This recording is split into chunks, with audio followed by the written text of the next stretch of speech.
All right, we're here in Maryland. Was in Virginia earlier today at Commanders Camp. My 18th training camp stop. I have 5 takeaways from Ashburn. Takeaway number 1, can't walk more than a couple steps in the Commanders facility without someone telling you how impressed they are with Jaden Daniels. And yes, there is the talent in the field. That's a part of it. Second overall pick. Obviously, he's got ability. He's shown his arm talent. He's shown his athleticism. But what comes up more often is who he's been off the field and kind of the learner he is and the leader he is. And, the one common refrain that I've heard is that he entered the pros as a professional, probably a result of having led 2 major college programs, having started the amount of games he did, having played in college for 5 years. But he's very much operating like a veteran out there and like a veteran leader out there. And you're seeing it in how he's picking up Cliff Kingsbury's offense, how adept he is at the line of scrimmage, how on it he is with run checks, just all the way around. Looks like he's ready to go.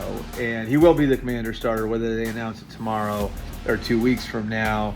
And he's been such a good fit for Kingsbury's offense that it's hard to imagine that they won't find a way to have him be a very productive player in year 1. Takeaway number 2, another thing that gives them confidence in how they'll be able to manage Daniels is what's behind him at running back.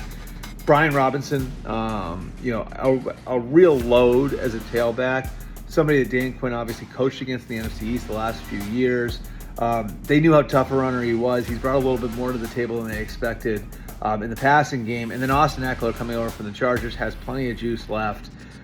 They see him playing the sort of role that Chase Edmonds played for Kingsbury in Arizona. So you add what those guys bring to the table, the remade interior of the offensive line with Nick Allegretti and Tyler Biadasz coming in and matching with Sam Cosmi on the inside of the line there.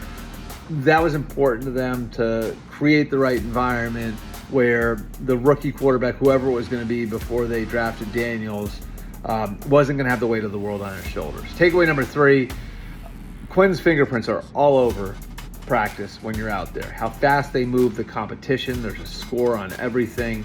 It's really apparent also in how the players themselves are moving. And you can see the buy-in that he's getting. Jonathan Allen, the veteran defensive lineman, had become a little bit of a malcontent the last couple of years. Can't really blame him.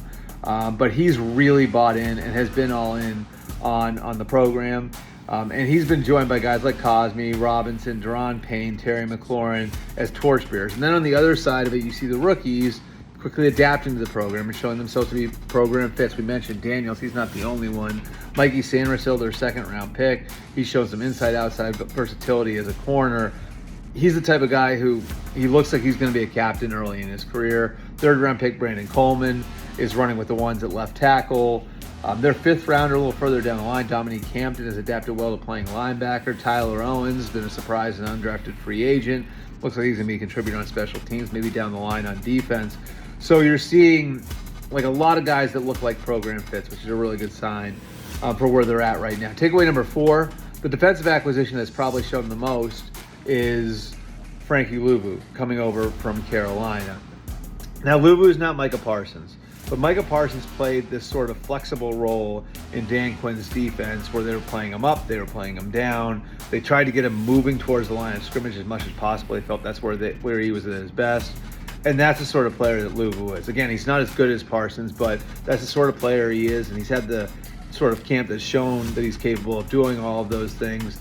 Then they've added Jeremy Chin, who's another flexible piece in a different way. He's more of a safety linebacker hybrid that should allow for Quinn to do some cool stuff scheme-wise on defense, together with his coordinator, Joe Witt. Then finally, takeaway number 5, it's year 1. There's still a lot of work to do. The roster is probably an off-season or 2 away. So as I go through all of those names they're impressed with, they're really happy with where they are up the middle of the field. It's on the perimeter that they need a lot of work. So receivers good. They got Terry McLaurin, Jahan Dotson there. Diami Brown's had a nice preseason.